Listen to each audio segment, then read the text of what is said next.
Hey, good afternoon. This is Dr. Nikki Zeigler. I am the executive publisher of the HBCU magazine. Excited to be here today. This is one of our episodes where we're bringing in amazing people who are doing amazing things. Go ahead and put in the chat what city and state you're representing. Let me know that you see me, you're on. This is going to be a very exciting interview. I have been waiting on this interview for a couple of days now. I'm excited to bring this young man on. He's doing some amazing things around the world. And I want to take a moment to introduce him. Mr. Handy, I'm gonna bring you on to the stream. There you go. Hey, sir, how you doing today? I'm doing good. How you doing? I'm doing great. So tell the people who you are. I'm just a regular guy Oh God, that come on. wants to tell stories. I do. My name's Ri-Karlo Handy, and a company called Sunrise Media, and we're fortunate enough to make the series Rebuilding Black Wall Street recently, and doing a couple other things too. So let's talk about it. Of course, I did my research. You got this foundation. Tell us about the Handy Foundation. Yeah. So in short, the Handy Foundation does technical training behind the scenes for people to get their career jump started. Because it's my belief and our premise that the technical skills, engineering, editing, IT work, camera operation, those kind of technical skills behind the scenes are actually the things that give you the long career, right? And obviously, we want to tell our stories and be on camera as well, and be writers and producers as well. But I think those jobs are far and fewer in between. If you want to have like a full career, that's really what we train you to do at the Handy Foundation. Wow. So, what made you decide to launch this rebuilding? What was the aha moment? Like, I got to get this done. Can you tell us how all this started? Yeah. So essentially, I'd done a documentary for a Greenwood Bank, that like a little kind of mini doc, during the centennial in 2021. And in the preparation for that, we were thinking about all different kind of things. We're always developing shows, right? And pitching shows. And I initially had in February of that same year, I made an agreement with OWN, the Oprah Winfrey Network, to do a development deal where we were developing projects and pitching them all the time.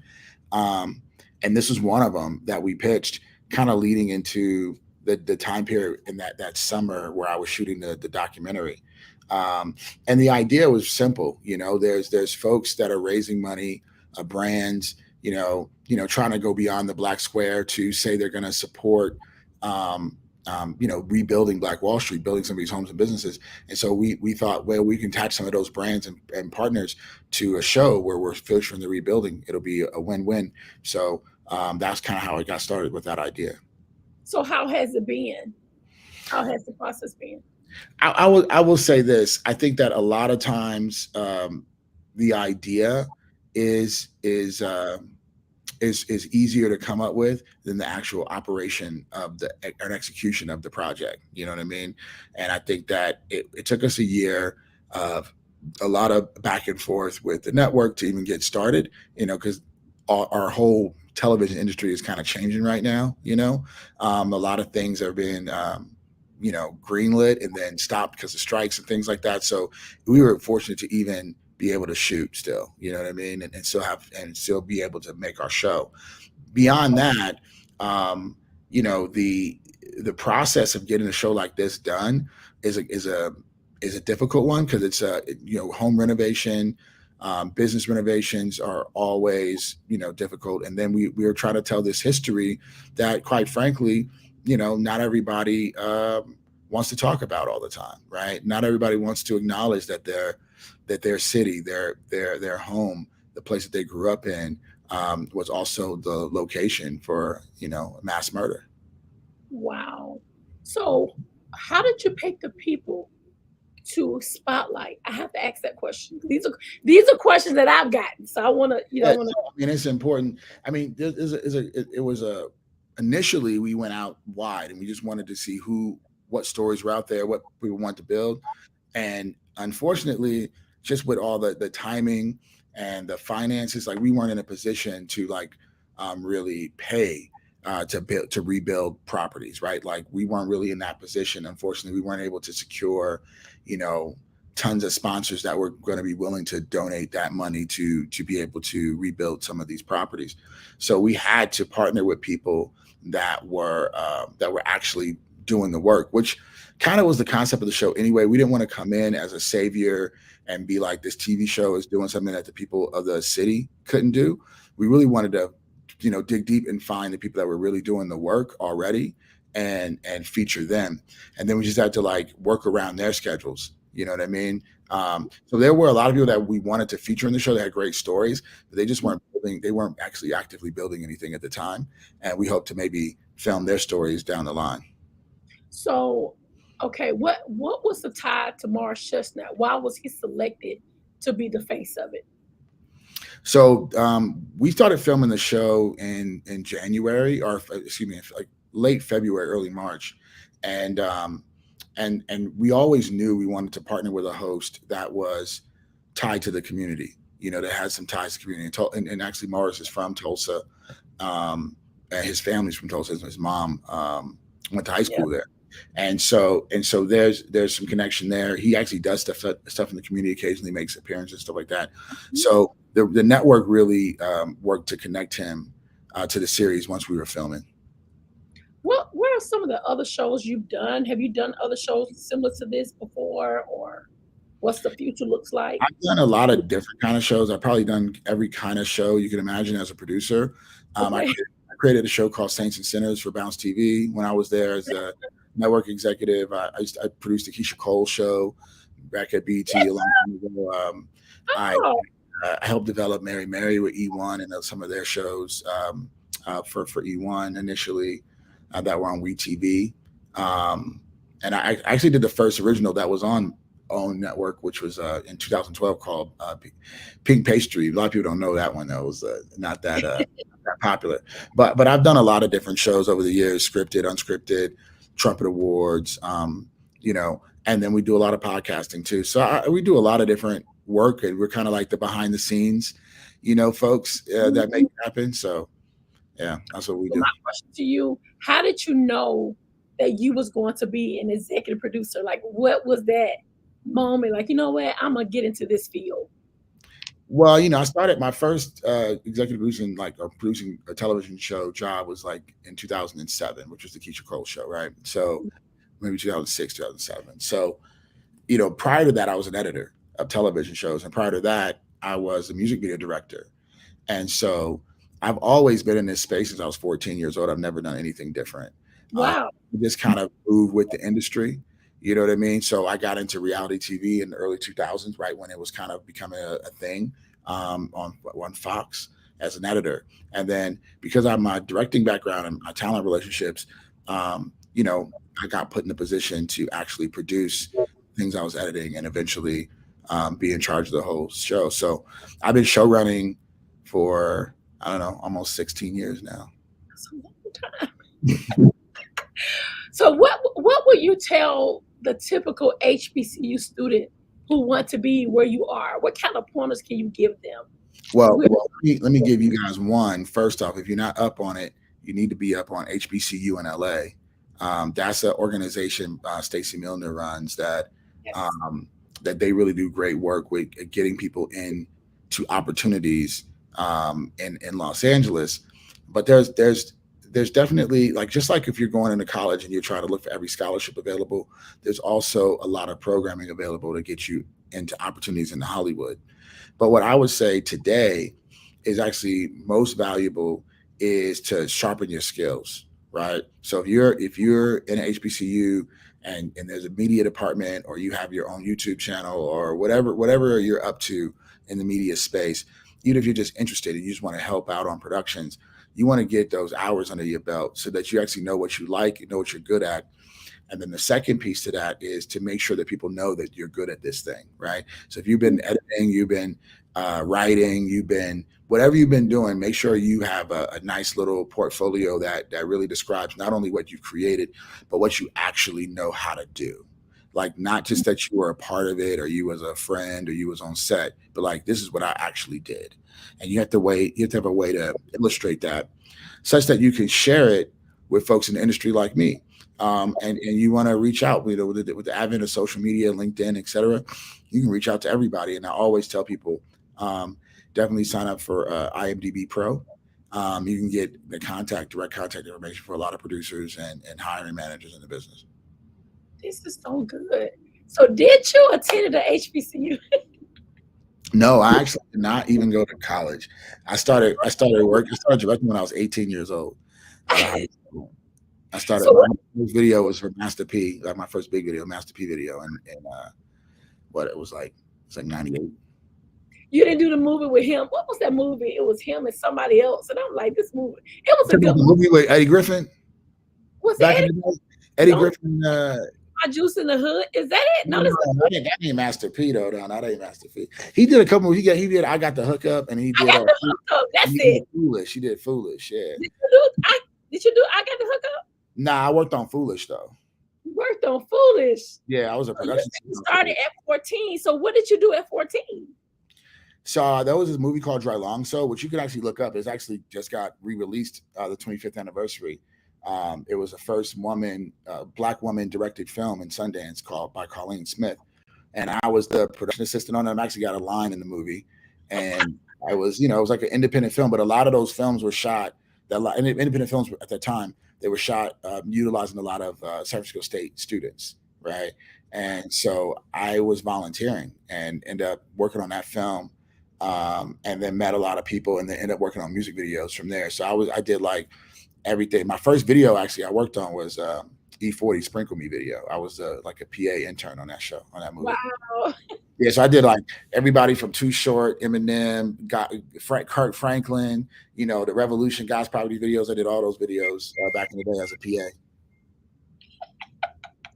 That's hilarious to me, just to see people like you to say, okay, this is where I started, and now look at me. I mean, I'm telling you, and I think I told you before we got on here, like, it has been amazing. So many people have been sharing the story. So many people are talking about it.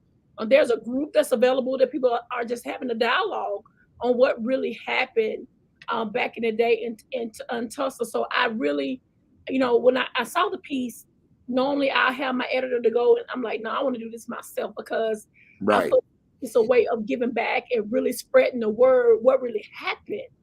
And so the characters that's a part of the own show that you're doing, they are grandchildren, or they're children, or they're great grandchildren. No, they're well. So just the last three living survivors, and Uncle Red just passed. So that was the last male survivor. So the two female survivors as well. They're in the show, as well as direct descendants of the massacre, mostly direct children or grandchildren of folks. Because you got to understand, these folks, were documented in the 90s. They were still, alive, kicking. Hundreds of them were documented telling their stories in the 90s. And then they all went up to the court system for a lawsuit with Johnny Cochran in the late 90s. So they kind of had the justice denied, at that moment. And so a lot of these folks have seen their parents and grandparents pass away without receiving any acknowledgement or justice. And so these descendants that still reside all over the country, but a lot of them still in Tulsa, have a obligation, to continue to tell that story. And so we are just, we're just a conduit for them to do that. Yeah, you definitely have opened up an amazing platform. And so what's next? What do we look for next from you in 2024? What's that look like? Well, there's a lot of things that are in the works that that aren't announced yet. You know what I mean? But we still continue to do a lot of work with not only Black-owned networks, but Black-owned media. And so what I'm looking forward to is making some more partnerships to tell our stories, do some content around, not only HBCUs, but just like, I love the history aspect of it. Like how did this school come to be? How did this, how do we get here? It's really like kind of the premise of a lot of stuff that we do. And so I want to just continue doing that, whether it's through podcasting, through documentaries, or through scripted television. We have some announcements coming up, probably more likely in February, The rest of this year is really just, kind of getting everything prepared, to launch next year. And we're excited. I'm excited to be a part of the journey with on TV. I'm excited to give. I call it good trouble. You and I are creating good trouble right now because it's Mhm. so many negative trouble that's happening for African American people. And so I always say I want to use this publication as a way of getting good news, good content, positive content. That's positive. Yeah, Out. but also direction too, right? Like you're giving people information and nuggets on what they can do.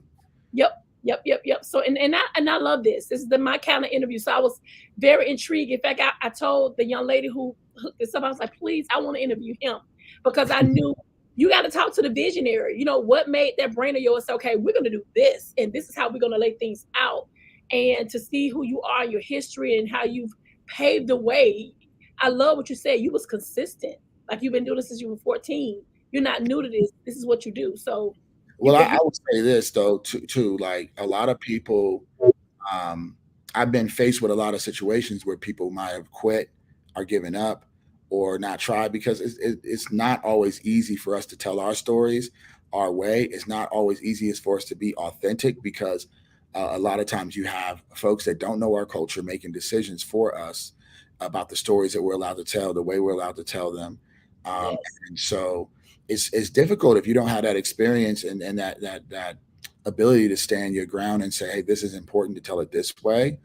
Mhm. Because unfortunately, that's why you see a lot of the same shows that a lot of producers end up making with us, doing foolish things because it's easier to to get a laugh or to tell a story that makes people angry than to really do something that's going to really be of service to people, and still make it entertaining. Wow. So we'll be watching anytime you feel a need to come back on the show. You're welcome anytime. Okay, cool. I appreciate it.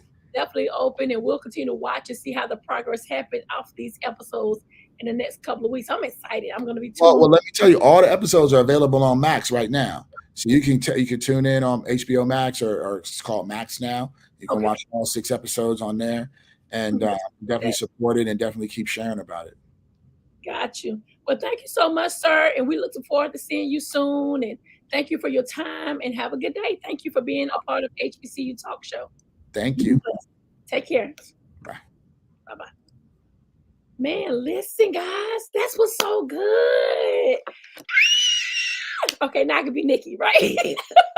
I have been waiting to do this interview with him because I felt like, bringing the other people on is different than bringing the visionary. You heard it from him. He's been doing this for a long time, and it was on his heart to really help rebuild and do amazing documentaries, amazing documentaries. And I'm so excited to be a part of the journey of the rebuilding of Black Wall Street. This is going to go in history, even for me, because I am a history person. My mom will tell you I made A's in history because I was nosy and I wanted to know what happened to our people and all that stuff. So listen, go back, share this live, share the show. Let's have a dialogue on what's going on with rebuilding the new Black Wall Street. This is such a needed project for our people to know what happened, what really happened, and to see the grandchildren and the children pick the pieces back up and say, hey, let's build, let's unite together. And so I'm excited, guys. Listen, this is Dr. Nikki with HBCU Talk. Go ahead and share the live. Go ahead and comment. Tag some people to the live. It's going to be amazing. I got another interview in a couple of minutes, but I wanted to definitely bring in the executive producer of Rebuilding Black Wall Street. I know the interview was amazing. Go ahead and let me know who's watching. Hey. Candace said awesome. She's going to be tuned into HBO Max. Faith Shaw Jenkins, good to see you on here. Hey, Queen Anne, good to see you. Of course, our business partner, Dr. Josephine Harris, Vice President of Operations. She's on. I see you. I'm just too excited because I feel like this story should have been told, and I'm happy to know that it was. And so that's all I have, guys. We got another interview in about 8 minutes. I hope you really have enjoyed the interview. Go ahead and share, tag, so we can get the numbers up with this HBCU Talk. I am Dr. Nikki Zeigler. I am the publisher of the HBCU magazine. Thank you so much for y'all supporting it. My dad always tell me folks don't have to be nice. And so I thank God for you guys supporting the HBCU brand. And with all that said, you guys have a great day. And I will see y'all on the other side.